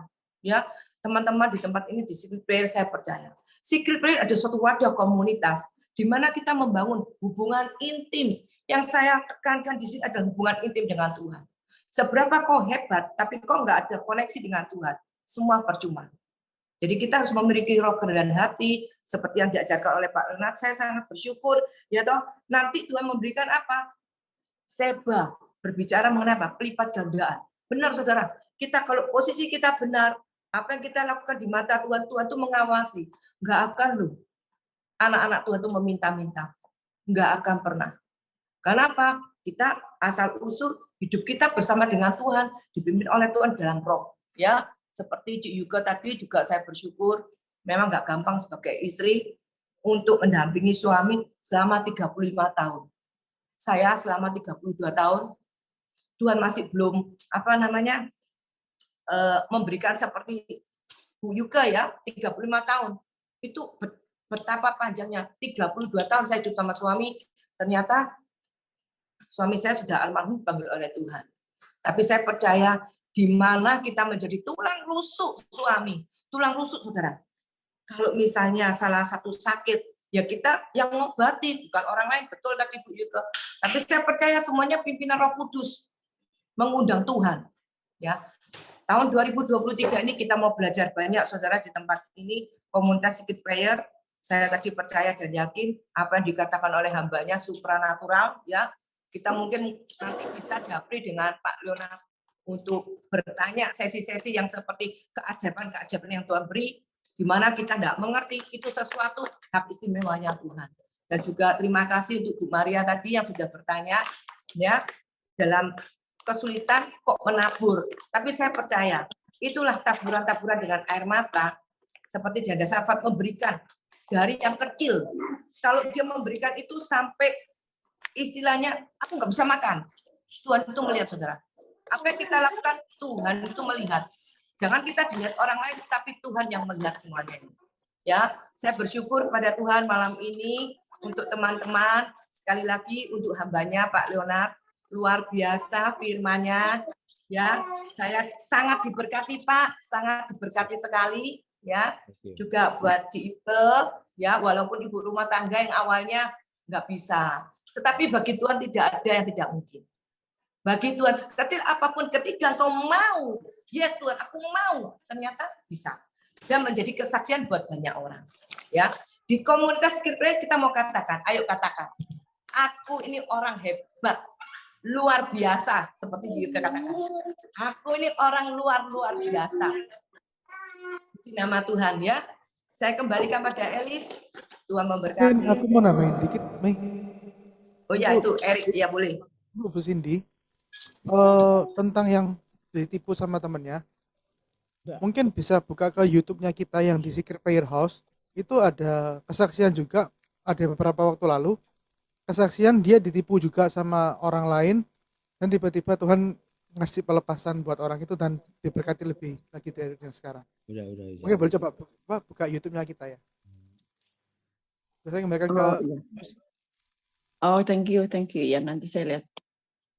Baik. Share aja di grup ya. Thank you. Iya, nanti mungkin boleh dicek kembali lagi di YouTube-nya Secret Prayer. Kita untuk perihal itu juga pernah ada kesaksian dari sahabat kita juga gitu. Oke, untuk selanjutnya buat teman-teman mungkin ada yang masih bertanya atau sudah cukup semuanya? Sudah cukup ya? Sudah tidak ada yang ingin bertanya lagi? Baik, aku mulai pengumuman ya, mohon izin. Jadi untuk di minggu depan, nanti kita akan ada Zoom juga yang akan dibawakan oleh Bu Sian Hosea. Sian Hosea ini beliau itu sudah cukup berumur ya, dan beliau itu sudah kehilangan anaknya, tapi tetap mencari Tuhan gitu. Nah, kalau buat teman-teman mungkin yang sebelum minggu depan mendengar pembawaan dari Bu Sian, boleh dicek dulu di YouTube-nya karena beliau melayani di YouTube, namanya itu Sian Hosea, boleh dicari di YouTube-nya, ada firman-firmannya beliau di sana. Jadi sebelum Zoom minggu depan, jadi Bapak Ibu sudah mengenal siapa Bu Sian Hosea ini. Dan untuk pesaksinya kita ada Bu Hanalina. Bu Hanalina ini adalah beliau seorang pendoa syafaat dan juga sering melayani di manapun gitu. Baik. Nah, ini untuk Bapak boleh untuk Bapak ada yang mau sharing? Ada yang chat ke saya untuk mau sharing? Mungkin boleh open mic? Ya, terima kasih. Baik, saya persilakan waktunya. Kalau diizinkan, host. Baik. Tes 1 2 bisa dengar suara saya? Kedengaran Pak suaranya. Ya. Baik, terima kasih host. Ya, terima kasih juga Bu Susan, Bapak Pendeta Leonardo, ini ipar saya ini. Nah, kemudian para saksi tadi ya, kesaksian dari Bu Yuke.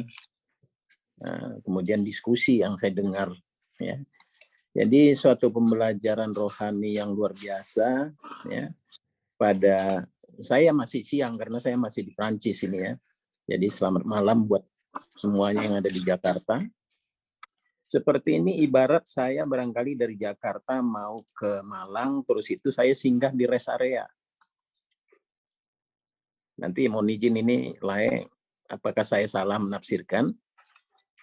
Waktu saya singgah di rest area karena saya capek, saya mau mengisi tenaga saya untuk bisa berbuat yang terbaik sebenarnya sampai ke tujuan.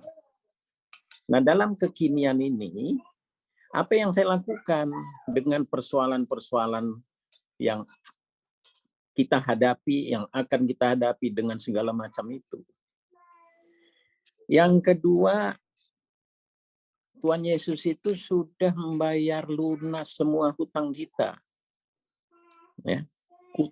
Hutang kita baik materi, non materi, itu sudah dibayar oleh Tuhan Yesus di kayu salib. Nah, kalaupun kita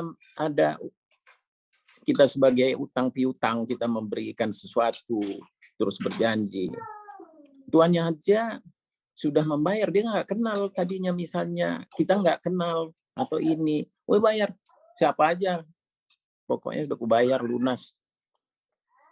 Kita lihat aja penderitaan dia untuk membayar. Ya.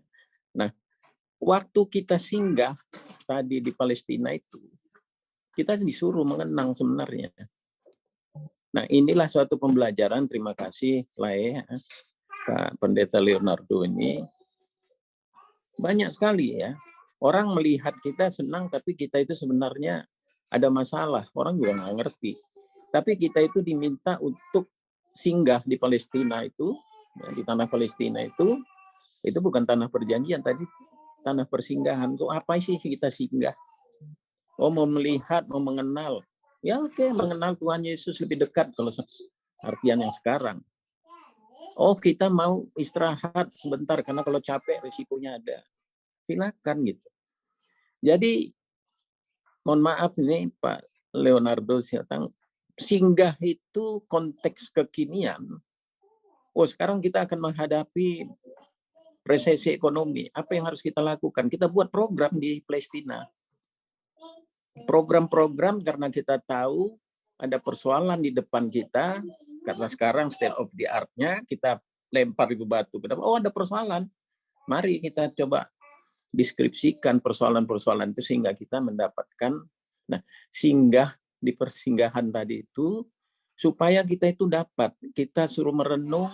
Ingat, kita ini kan dalam religi seperti ini, rohani, siapa sih?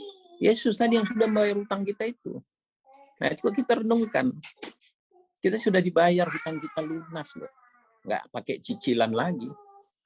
Nah, ditebusnya kita. Barangkali itu mungkin ya, terima kasih ya Laiku ya, dari jauh ini. Di sini pun kita susah sebenarnya, karena hari ini kita ngisi bensin harganya 100, besok kita mau isi lagi udah 120. Hebat. Mau beli juga kita kadang-kadang nggak ada. Harga makanan apa semua naik semua. Apakah kita jadi ini? Enggak. Kita juga hitung-hitung apa planning kita. Nah, kita sekarang itu sedang singgah di Palestina. Saya sendiri singgah di Palestina sekarang. Oh, saya hitung. Tuhan, apa yang mau saya lakukan? Tentu tadi seperti yang dikatakan, iman kita harus lebih kuat menghadapi itu. Ya, iman percaya kita pada Tuhan. Dan saya terima kasih ya, semua diskusi saya tangkap ini tadi dari Bu Susan, dari ini semua itu menambah ya kekayaan kita di dalam mempercayai lebih lagi gitu. Kadang-kadang karena kita tinggal di dunia ini, keraguan itu, pesimis kita itu selalu menghampiri kita. Kita udah hitung 1 tambah 1 sekian, gitu, kita punya sekian, tapi kita pesimis. Tapi bersama Tuhan kita tadi, itu udah dibayar tadi itu misalnya semua. Nah, itu aja barangkali. Terima kasih host ya, Ibu Susan sebagai pimpinan, barangkali ipar kami Pak Leonardo Siotang dan semua kita dikuatkan semua. Terima kasih banyak, Tuhan memberkati. Terima kasih. Baik, terima kasih untuk Bapak. Bapak namanya siapa? Mohon maaf, soalnya di ininya nggak ada nama. Oh, namanya Timbul Siahaan. Oh, panggilannya siapa, Pak? Opung Hasiana. Oh, Opung Hasiana. Baik, terima kasih Opung untuk sharingnya. Jauh-jauh sudah menyempatkan ya. Ya. Bagaimana Pak? Lagi di Prancis. Oh, baik-baik, siap Pak Leonardo. Oke, karena sudah berlalu cukup lama, kita untuk penutupan mungkin boleh diminta tolong untuk Pak Leonardo doa berkat sekaligus doa penutup ya Pak. Boleh dibantu? Oke. Terima Mari kasih. angkat tangan. Janjimu kepada Abraham, Ishak, Yakub, Israel, kepada keturunan secara iman di dalam Kristus, semua apa yang kami tabur dan kami tuai di negeri, di tempat tanah persinggahan kami masing-masing di seluruh dunia, di Indonesia, Asia sampai Eropa, Amerika, Afrika, Pasifik, Australia, Amerika Latin. Engkau juga ada di sana. Di sini kami Tuhan berusaha menggali sumur-sumur yang baru, yang menyingkirkan segala perbedaan, suku, ras, diskriminasi, percekcokan, yang fokus kepada Rehobot dan Seba, yaitu dengan sumpah perjanjian 7 kali lipat, yang harus Yesus sebagai korban Seba itu sendiri, perfect, sempurna, darahnya yang menebus kami. Bapa, hutang piutang sudah dipaku di kayu salib, sehingga kami juga Tuhan mengampuni orang yang bersalah kepada kami, supaya famili besar kami masing-masing dari pihak ayah, dari pihak ibu, semuanya mertua dan orang tua, handai tolan, mengalami pengampunan bulan Januari ini, dimanapun berada, berdamai, dan semua sakit hati, akar kepahitan dicabut dalam nama Yesus. Supaya perjanjian Abraham semua termeterai. Tahun 2023 termeterai perdamaian keluarga demi keluarga, berdamai satu sama lain. Bahkan musuh-musuh yang membenci pun tiba-tiba datang menelepon mau berdamai dengan kami, karena kami berkenan di hadirat-Mu, karena kami memiliki perjanjian Abraham. Kesetiaan-Mu adalah kesetiaan kami. Meteraikan Tuhan, dan janji-Mu juga memberkati kami, diperkaya dalam kebajikan, diperkaya dalam ilmu pengetahuan, dalam pewahyuan, semakin berlimpah-limpah, dan sungguh kami ini jadi saluran berkat di negeri paceklik ini. Kami saluran berkat kepada siapapun yang membutuhkan kami ya Bapa. Berkati usaha pekerjaan tangan kami, lipat gandakan Tuhan usaha, gaji, penampilan, pendapatan, dari sumber-sumber penghasilan yang sungguh sangat signifikan, yang orang berkata, mana mungkin, tapi di dalam Tuhan terjadi kemungkinan-kemungkinan. Terimalah janji Abraham, Ishak, Yakub dalam Yesus Kristus berlimpah-limpah, lipat kali ganda, sehingga kau melihat tercengang tahun ini tanda mujizat menyertai kita. Solusi-solusi yang baru daripada Tuhan. Terimalah pewahyuan. Pulanglah dengan damai sejahtera. Allah Bapa penuh belas kasihan dari Yesus Kristus Gembala Agung kita, jaminan penyertaan Roh Kudus.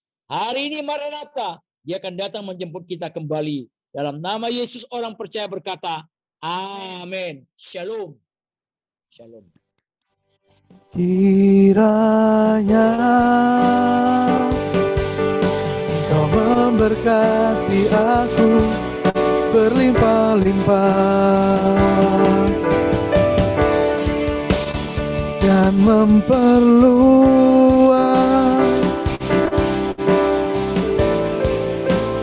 daerahku,